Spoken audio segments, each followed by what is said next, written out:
श्री स्वामी समर्थ. स्वागत आहे तुमचं माझ्या यूट्यूब चॅनलवरती. आजचा दिवस तुम्हाला खूप छान सुखाचा समाधानाचा जाऊ देत, हीच मी स्वामींच्या चरणी प्रार्थना करते आणि आजच्या व्हिडिओला सुरुवात करते. देवी श्री स्वामी समर्थ. नमस्कार मैत्रिणींनो. तर 15 ऑक्टोबरपासून नवरात्रीला सुरुवात होणार आहे आणि नवरात्रीच्या पहिल्याच दिवशी आपण घटस्थापना करत असतो. ज्यांच्याकडे घटस्थापना होत नाही ते अखंड दिवा प्रज्वलित करत असतात. अखंड दिव्याविषयीची माहिती मी कालच्या व्हिडिओमध्ये शेअर केलेली आहे. तुम्ही तो व्हिडिओ बघितला नसेल तर नक्की बघा. आणि आजच्या या व्हिडिओमध्ये घरच्या घरी अगदी साधेपणाने तुम्ही घटस्थापना कशा प्रकारे करू शकता ही माहिती तर शेअर करणारच आहे. पण त्यासोबतच तुमच्या देव्हाऱ्यामध्ये जर कुलदेवीचा टाक असेल आणि तुम्ही बाहेरगावी नोकरीनिमित्त असाल तर अशा वेळेस तुम्ही घटस्थापना करू शकता का, याविषयीची माहितीसुद्धा मी व्हिडिओच्या एंडला शेअर करेल. त्यामुळे व्हिडिओ स्किप न करता शेवटपर्यंत बघत राहा. तर चला आता घटस्थापनेची संपूर्ण पूजाविधी मी तुमच्यासोबत शेअर करते. तर नवरात्रीच्या पहिल्याच दिवशी आपण घटस्थापना करत असतो. तर घटस्थापना करण्याआधी आपल्या देव्हाऱ्यातील देवांची पंचोपचारे पूजाविधी आपल्याला करून घ्यायची आहे. नवरात्रीच्या आदल्या दिवशी सर्व पितरी अमावस्येच्या दिवशी तुम्ही देवांना स्वच्छ करून लख्ख उजळून ठेवायचं आहे. देवघर देखील आपण अमावस्येच्याच दिवशी साफ करून घेणार आहोत. जर तुमच्या देव्हाऱ्यामध्ये मंगल कलशाची स्थापना तुम्ही केलेली असेल तर मंगल कलशातलं पाणी तुम्हाला बदलायचं आहे. कलशाला स्वच्छ धुवून घ्यायचं आहे आणि नव्याने त्यामध्ये पाणी टाकून कलशाची आपल्याला स्थापना करायची आहे. आणि जर तुमच्या देव्हाऱ्यात मंगल कलश नसेल, तुमची इच्छा असेल तर नवरात्रीच्या पहिल्या दिवशी सुद्धा तुम्ही मंगल कलशाची स्थापना देव्हाऱ्यामध्ये करू शकता. आपापल्या कुळाच्या रूढी परंपरेनुसार आपल्याला 9 दिवस देवीची उपासना करायची आहे. जर नवरात्रामध्ये तुमचे देव घटी बसत असतील तर तुम्ही तसंच ठेवायचं आहे, बदल करण्याचा प्रयत्न करायचा नाही. आणि जर तुमच्याकडे देवांना हलवलं जात असेल, स्नान घातलं जात असेल तर तसं तुम्ही करू शकता, हरकत नाही. कोणतीही सेवा करत असताना मनातील भाव हा अतिशय महत्त्वाचा असतो. काळानुसार जर तुम्हाला असं वाटलं की छोटे मोठे बदल तुम्ही करू शकता तर तुम्ही कोणतीही मनात शंका न आणता तो बदल तुम्ही करायचा आहे. पण अगदीच पिढ्यानपिढ्या चालत आलेल्या रूढी परंपरा मात्र बदलायचा प्रयत्न करू नका, कारण त्यामुळे सुद्धा कुटुंबाला तुमच्या त्याचा त्रास होऊ शकतो. देवपूजा झाल्यानंतर आपल्याला घटस्थापना करायची आहे. घटस्थापना करण्यासाठी एक चौरंग मी इथे घेतलेला आहे, त्यावरती वस्त्र अंथरलेलं आहे. तुमच्या देवघरात जर पुरेशी जागा असेल तर तिथेही तुम्ही घटस्थापना करू शकता. पण देवघर तुमचं छोटं असेल तर अशा प्रकारे तुम्हाला चौरंग घेऊन त्यावरती घटस्थापना करावी लागेल. तर एक तांदळाने मी स्वस्तिक काढलेला आहे आणि जोडपानं घेऊन त्यावरती थोड्याशा अक्षता घेऊन त्यावरती सुपारीची स्थापना गणपती बाप्पांच्या स्वरूपात केलेली आहे. कोणतीही सेवा करत असताना अग्नीच्या साक्षीने करायची असते. तर दिवा इथे मी प्रज्वलित करून घेतलेला आहे आणि त्यांच्या साक्षीने सगळ्यात आधी आपल्याला गणपतींची पूजा करायची आहे. कुठलीही सेवा करत असताना ती संकल्पाशिवाय पूर्ण होत नाही. गणपतीची पंचोपचारे पूजा केल्यानंतर घटस्थापनेआधी आपल्याला संकल्प करायचा आहे. संकल्प कसा करावा यावरचा डिटेल व्हिडिओ चॅनलवरती अपलोड केलेला आहे, पण तो खूप आधी मी पोस्ट केलेला होता, त्यामुळे मी थोडक्यात तुमच्यासोबत इथे माहिती शेअर करते. तर आपल्या उजव्या हातामध्ये थोड्याशा अक्षता, एक फूल, त्यावरती हळदी कुंकू वाहून तुम्हाला पळीने 2 पळ्या पाणी घ्यायचं आहे. तुमचं नाव, गोत्र, ज्या दिवशी तुम्ही संकल्प करत आहात तो दिवस तुम्हाला उच्चारायचा आहे आणि तुमच्या इच्छित मनोकामना बोलून आई भगवतीकडे प्रार्थना करायची आहे आणि हा संकल्प तुम्हाला ताम्हणामध्ये सोडायचा आहे. संकल्प केल्यानंतर जर तुमच्याकडे कुलदेवीचा टाक असेल तर त्या टाकावरती तुम्हाला पाण्याने अभिषेक करायचा आहे. अभिषेक करत असताना 99 मंत्राचा तुम्ही जप करू शकता. 5 वेळा पाण्याने, 5 वेळा पंचामृताने आणि 5 वेळा परत पाण्याने असा अभिषेक करायचा आहे. आता कुलदेवी आपली 9 दिवसांसाठी घटी बसणार आहे, म्हणजे आपल्याला कुलदेवीला स्नान वगैरे घालता येणार नाही. त्यासाठी हा अभिषेक करून पंचोपचारे देवीची पूजा करून घ्यायची आहे. आता तुमच्याकडे जर देवीचा टाक नसेल, फोटो असेल तर फोटोला तुम्हाला अभिषेक करता येणार नाही. तुम्हाला हळदी कुंकू वगैरे वाहून पूजा करून घ्यायची आहे. कुलदेवीचा टाक नसेल, फोटोही नसेल तर तुम्ही एका सुपारीची सुद्धा देवीच्या स्वरूपामध्ये स्थापना करू शकता. त्या सुपारीला अशाच प्रकारे अभिषेक तुम्हाला करून घ्यायचा आहे. त्यानंतर मी एका छोट्याशा प्लेटमध्ये गव्हाची रास घेतलेली आहे. खाली पसरू नयेत म्हणून या प्लेटमध्ये मी गहू घेतलेले आहेत. त्यावरती तांब्याने भरलेला मी कलश ठेवलेला आहे. त्या तांब्यावरती तुम्हाला दक्षिण दिशेकडून सुरुवात करायची आहे. 5 वेळा हळदीने आणि 5 वेळा कुंकवाने उभ्या रेषा मारून घ्यायच्या आहेत. आता मी जशी पूजाविधी करत आहे तशीच तुम्ही करावी असं नाही. तुमच्याकडे ज्या प्रकारे घटस्थापना केली जाते तशीच तुम्हाला करायची आहे. आता त्या कलशामध्ये तुम्हाला हळदी, कुंकू, अक्षदा, फूल वाहून घ्यायचं आहे. आता या कलशामध्ये आपल्याला 5 आंब्याची पानं घालायची आहेत. आंब्याची पानं घाला किंवा 5 नागवेलीची पानं घातली तरीही चालतील. आंब्याची पानं म्हणा किंवा नागवेलीची पानं तुम्हाला बाजारामध्ये सहज मिळून जातील. माझ्या घरी आंब्याचं झाड आहे म्हणून मी आंब्याची पानं घेतलेली आहेत.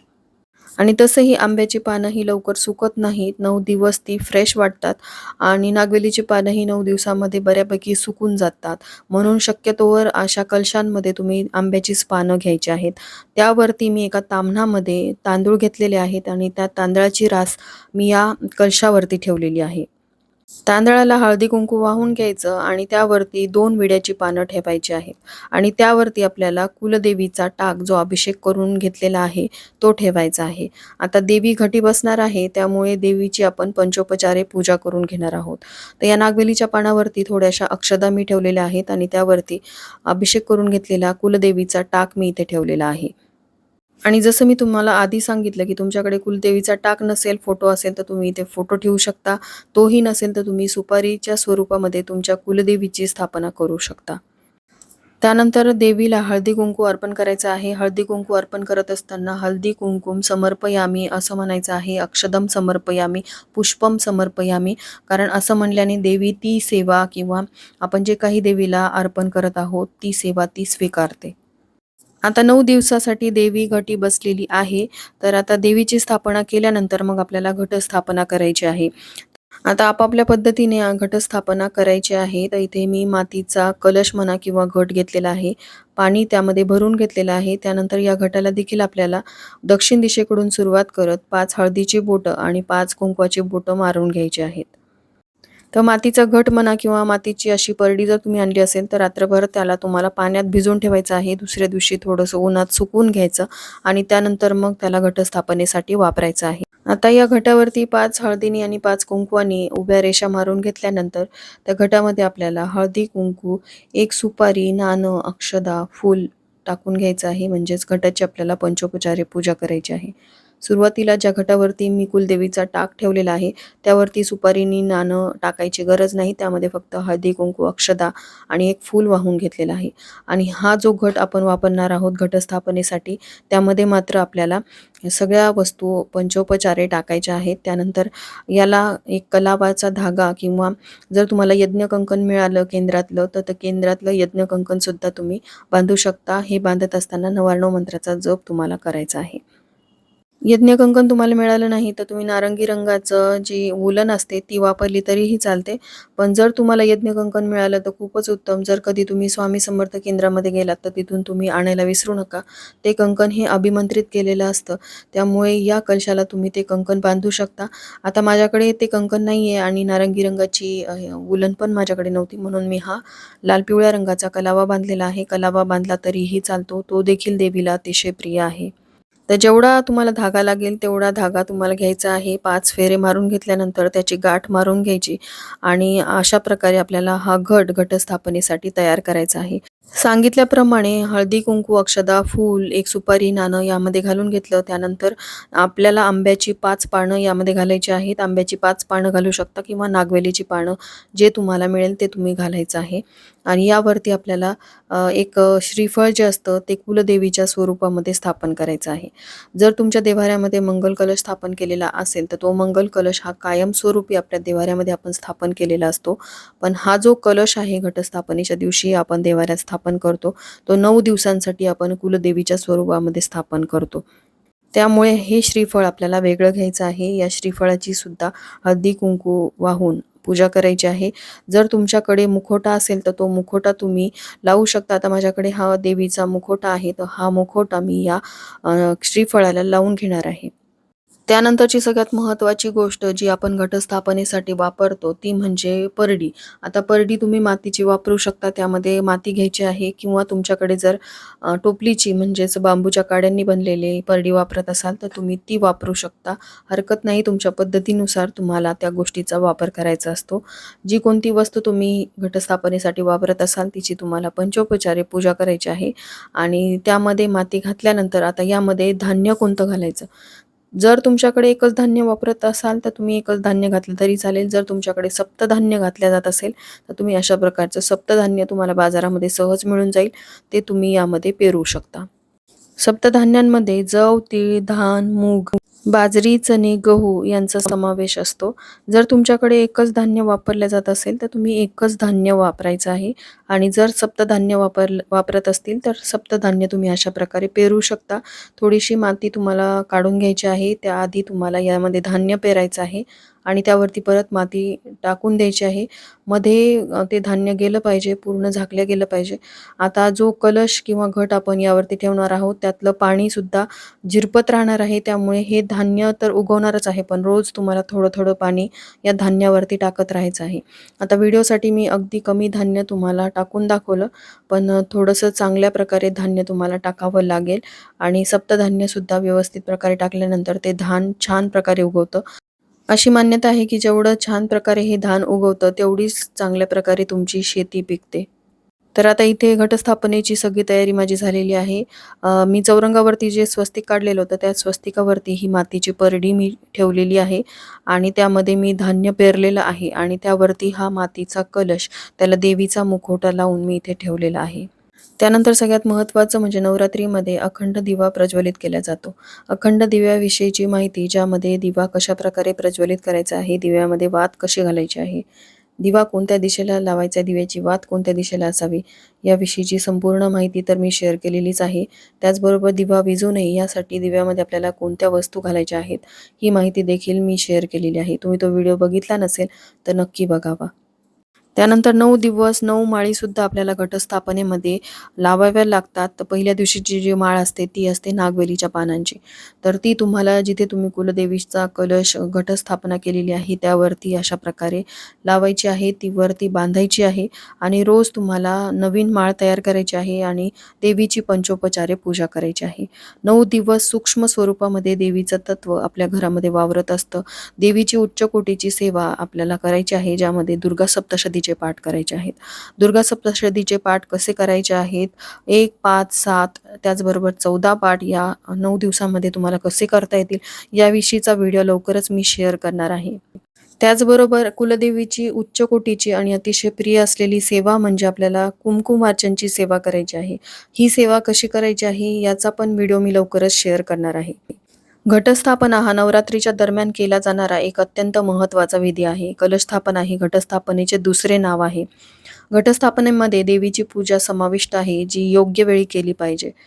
घटस्थापना करण्यासाठी अमावास्या आणि रात्रीची वेळ टाळावी. प्रतिपदा चालू असताना दिवसाचा पहिला 1/3 घटस्थापना करण्याचा सर्वात शुभ काळ आहे. जर कोणत्याही कारणामुळे ही वेळ उपलब्ध नसेल, तर ती अभिजित मुहूर्ताच्या वेळी करता येते. दुपारी सूर्योदयानंतर किंवा रात्रीची वेळ म्हणजे 16 घाटीच्या पलीकडे कोणत्याही वेळी घटस्थापनेसाठी मनाई आहे. या सणांमध्ये देवी दुर्गाची 9 दिवस वेगवेगळ्या भूमिकेमध्ये पूजा केली जाते. देवी दुर्गा नवरात्रीच्या दरम्यान 9 वेगवेगळ्या रूपामध्ये पृथ्वीवर आशीर्वाद देते. नवरात्रीचा शाब्दिक अर्थ आहे 9 धार्मिक रात्रींचा उत्सव आणि सण. या 9 दिवसांमध्ये देवी दुर्गा तिच्या 3 सर्वोच्च रूपांमध्ये पूजल्या जाते. देवीचा आशीर्वाद आपल्याला नवरात्रीला दुर्गा, लक्ष्मी आणि सरस्वतीच्या रूपात दिला जातो. नवरात्रीचा पहिला दिवस ही घटस्थापना केली जाते. कलश आणि धान्याच्या भांड्याला पहिली प्रार्थना करून दुर्गा देवीचे आवाहन करायचे. तिला विनंती करायची की तुमची प्रार्थना स्वीकारा आणि 9 दिवस कलशामध्ये राहून तुम्हाला आशीर्वाद द्या.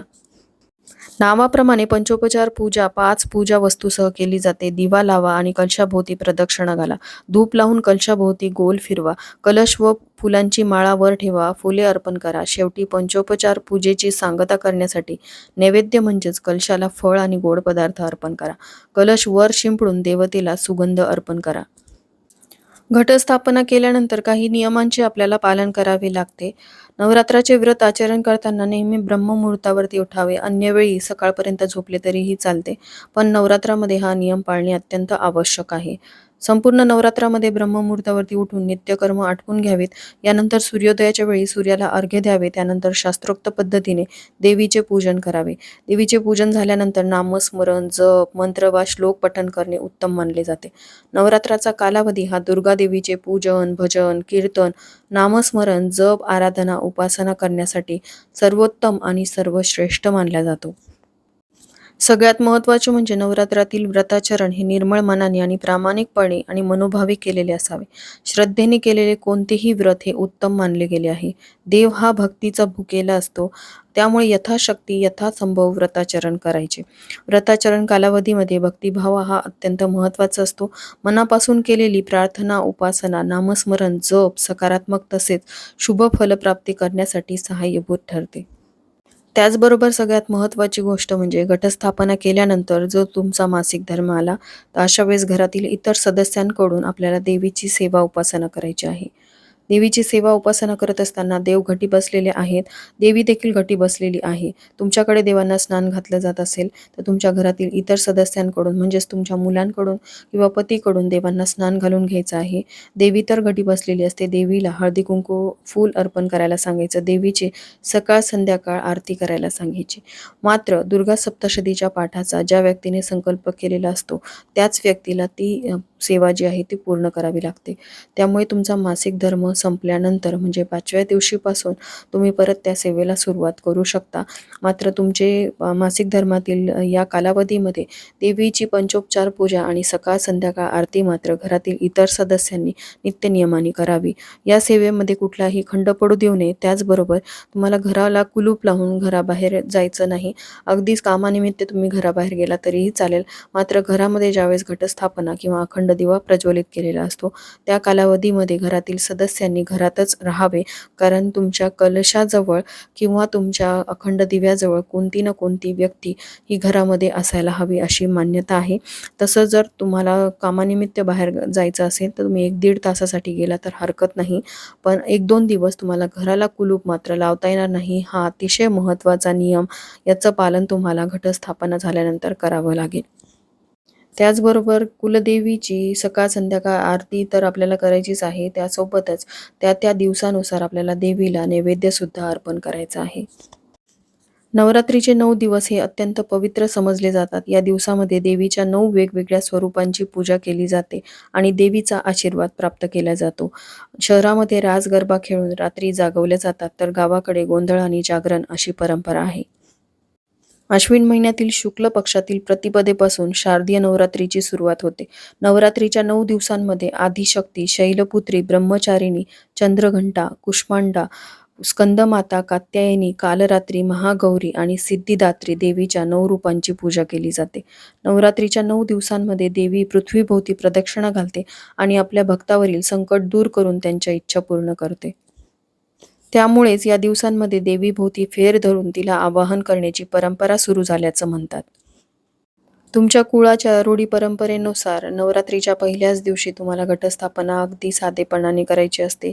देवीची सेवा ही मनोभावाने, भक्तिभावाने करून, देवीला प्रसन्न करून आपल्या कुटुंबावरती देवीचे कृपाशीर्वाद राहावेत यासाठी प्रार्थना करायची असते. नवरात्रीच्या 9 दिवसांमध्ये जितकी जास्त तुम्ही देवीची सेवा उपासना कराल, तेवढेच तुम्हाला देवीचे शुभाशीर्वाद लाभतील. तर मैत्रिणींनो, अशा प्रकारे तुम्ही घटस्थापना घरच्या घरी अगदी साधेपणाने करू शकता. आता प्रत्येकाची घटस्थापना करण्याची पद्धत ही वेगवेगळी असू शकते. आपल्याकडे ज्या पूर्वापार पद्धती आहेत त्यानुसारच आपल्याला घटस्थापना करायची आहे. त्यासोबतच एक अतिशय महत्त्वाचा प्रश्न मला एक कमेंट आली होती, की ताई आमच्या देव्हाऱ्यामध्ये देवीचा टाक आहे, मग अशा वेळेस आम्ही पण घटस्थापना करायची का? तुम्ही करू शकता. जर तुम्ही नोकरीनिमित्ताने बाहेरगावी राहत असाल, 2-3 भाऊ असतात, अशा वेळेस जर सासूबाईंनी तुम्हाला देवीचा टाक दिलेला असेल, तर तुम्ही त्यांना विचारा, की मी यावेळेस घटस्थापना करू का? कारण प्रत्येकीने देवीची आणि आई भगवतीची सेवा ही आपापलीच करायची असते. ज्यावेळेस तुमची जाऊ किंवा सासूबाई गावाकडे ती सेवा करत असतात, त्या सेवेचं पूर्ण फळ त्यांनाच मिळत असतं. त्यामुळे तुमची इच्छा असेल तर तुम्ही सासूबाईंना तसं विचारू शकता. कारण एकत्र फॅमिलीमध्ये सहसा गावाकडेच घटस्थापना होते. पण तुमच्या सासूबाईंनी तसं जर सांगितलं, की तू तुझे घट बसवत जा, तर तुम्ही बसवू शकता. आय होप तुम्हाला तुमच्या प्रश्नाचं उत्तर मिळालं असेल. आणि घटस्थापनेच्या पूजाविधीचा संपूर्ण व्हिडिओ मी तुमच्यासोबत शेअर केला. व्हिडिओ हेल्पफुल वाटला असेल तर जास्तीत जास्त लोकांपर्यंत हा व्हिडिओ शेअर करा, व्हिडिओला लाईक करा आणि चॅनलला सबस्क्राईब करायला विसरू नका. भेटूयात अशाच एका नवीन व्हिडिओसोबत. तोपर्यंत सर्वांना श्री स्वामी समर्थ.